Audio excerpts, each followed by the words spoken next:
Evening, guys. Dick Boucher here. Sandy Hill Locomotive Works. I think this is video 4 since I've started doing this. Earlier on I mentioned using my little 1-inch height gauge to mark off the bushings for the wheels, and it occurred to me that you hadn't seen that tool. So here it is. It's a unique little item, and I picked it up as a door prize at the New England Model Engineering Society annual show, which as of this writing is coming up the third weekend in February this year, 2019. There was a little note with it. It said, "Once owned by Bill Van Brocklin." Now you live steamers out there may recognize that name. And it was donated by Fred Jaggy. Both these fellows have passed on. Both were very active in the live steam hobby. So here's that little height gauge, and it's been a unique little tool to have on my little surface plate here for quite a few years now. Couple items on the wheels in this video, and then we'll move on to something else. Here's the height gauge. It's a rather unique little device. There's a good sized base on it. It's very stable on the block. It's got a 1-inch micrometer head in it. Graduated in English, thousandths of an inch. And there's the scriber point. So when you run it across the surface, the scriber point leaves a mark. All right.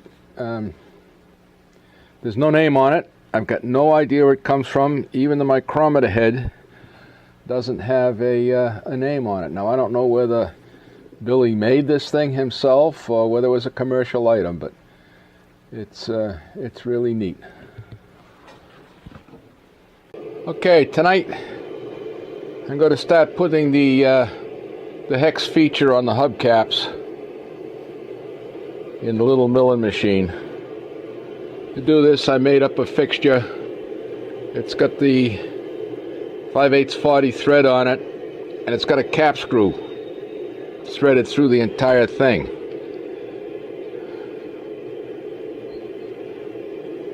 I put the hubcap on, and I tighten up the cap screw onto the back of it, and this keeps the hubcap from twisting.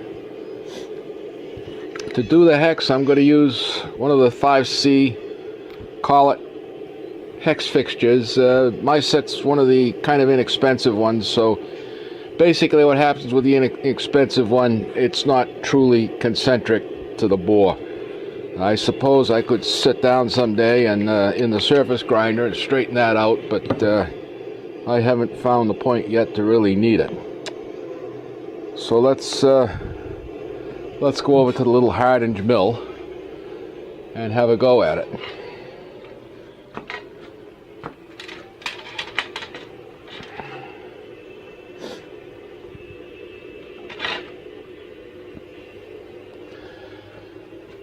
I've set the mill up front gauge.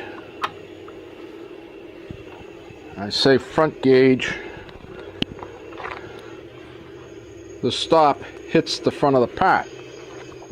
So every time I take it out, I come back to the same spot up against the front. My favorite, most way of finding the end mill up against the part is a little thin piece of paper. Got a little heavy that time. I don't like it through the paper.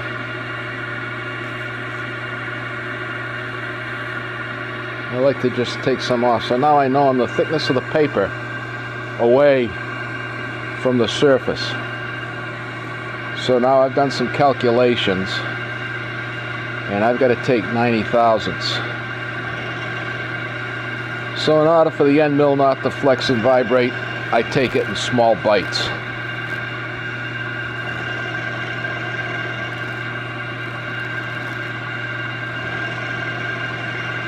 I've got my readout over here out of sight.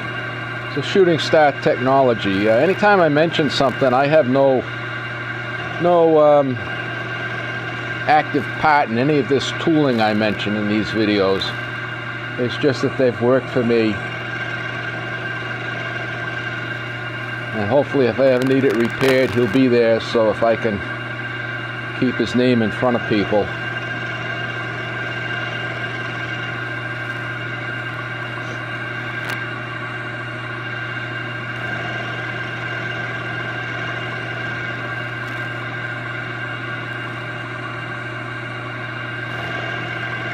I say I take light cuts. This keeps the end mill.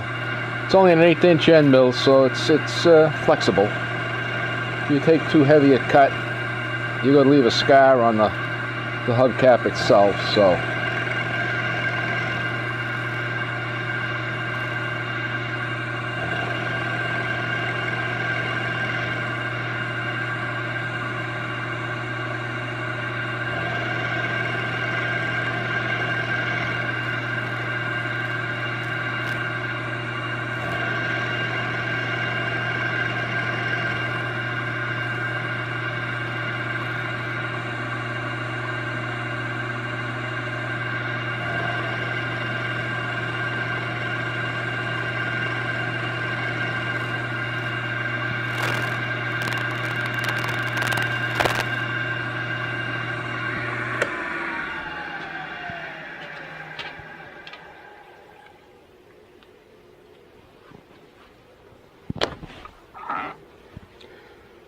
rotate it around 1/6 of a turn.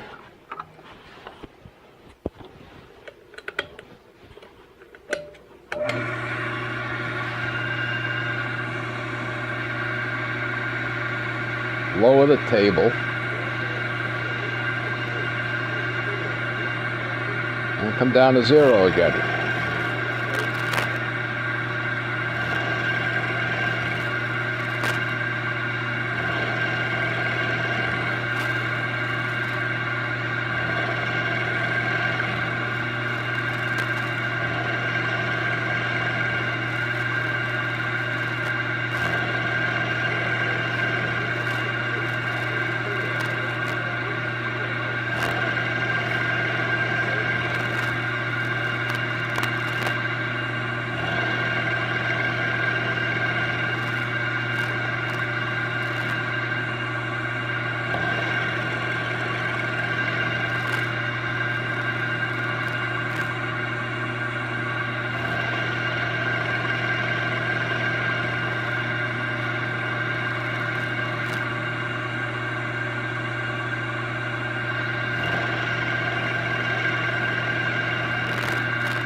Rotate the block, bring it up against the stop. Do it again.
Let me see if I can get the camera in a little closer here. Give you a little bit of view of what's going on.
Okay, I'm back at the lathe. I'm going to be polishing the hubcap where I machined off to get the hex.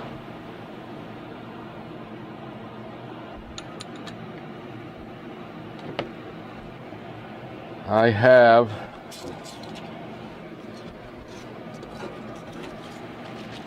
a piece of 320 wet dry, piece of 1500 wet dry,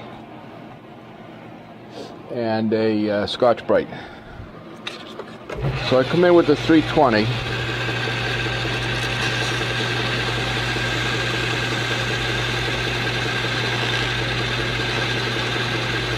And I work on the surface where the end mill was taken down the hex. I got a little extra piece here I'm going to have to machine off.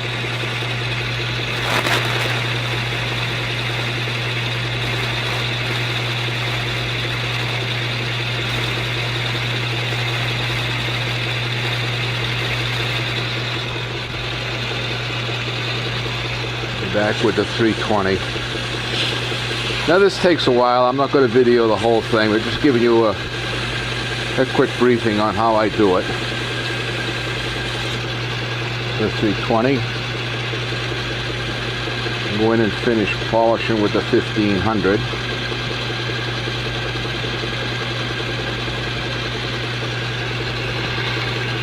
And then the Scotch-Brite cleans up the whole surface here.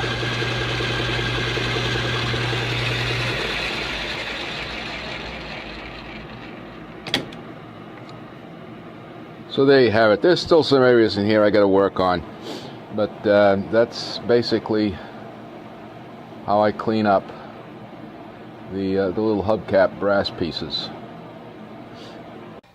Well, this is where the patience in this kind of a model comes in.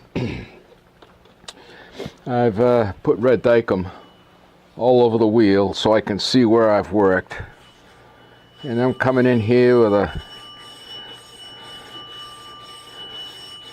piece of emery paper, emery cloth actually.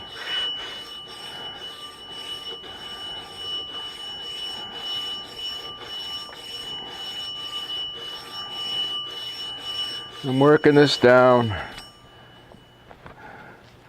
till the dicum, there's just a little hollow right here. The smoother I've got this surface, the better it's going to look when it's painted. And rotate it around. This fixture, by the way, I made up just for the purpose of holding these wheels while I finish them off.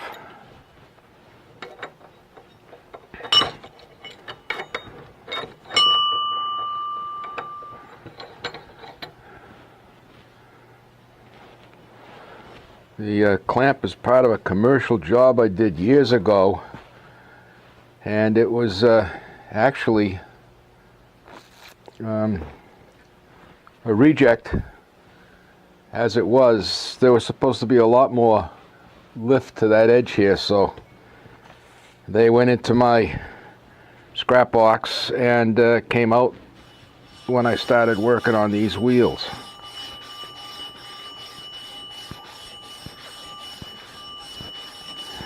Like I say, this is the patience of building a model like this. You sit here for hours just feeding the sandpaper back and forth, cleaning up. If you remember in my earlier video, there was quite a bit of mold parting line in these things that has been all cleaned off.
Now I've got this other fixture over here that I can hold the wheel horizontally on.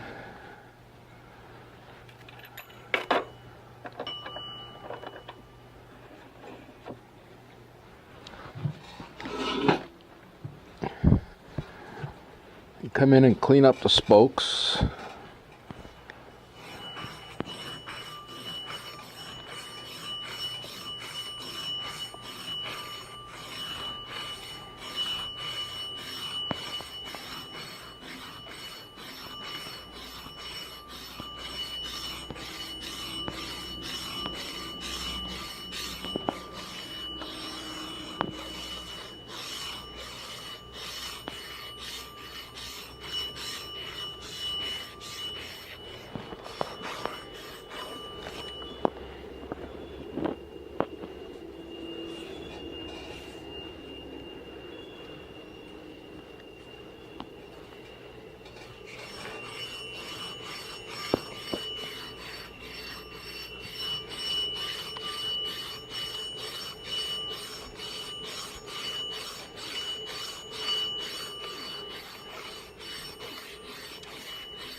Come back over here.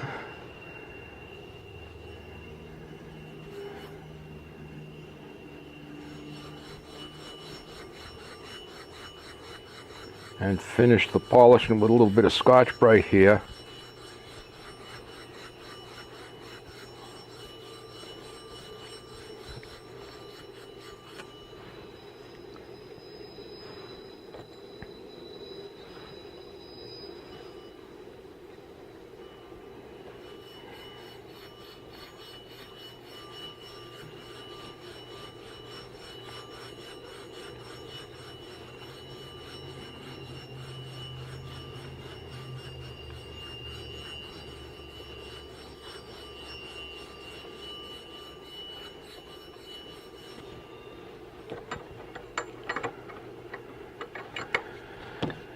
And I'm not going to bore you with a video of working on the rest of the wheel, but I've got almost half of it done now.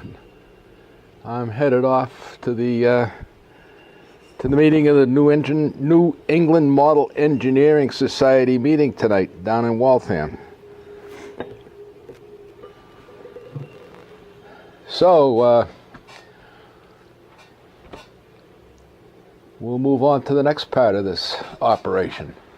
Now that I'm getting a little bit better with the camera, here's the hex feature on that hubcap that I was working on earlier in the video.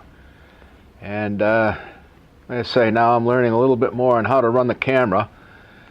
And so I thought I'd just give you a little clip of what the finished hubcap looks like. It's got a little shape to it.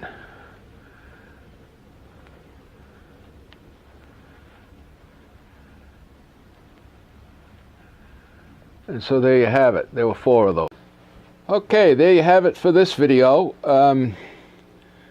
Again, if you like what you're seeing, please subscribe to my channel. And the thumbs up never hurts. So until the next video, so long.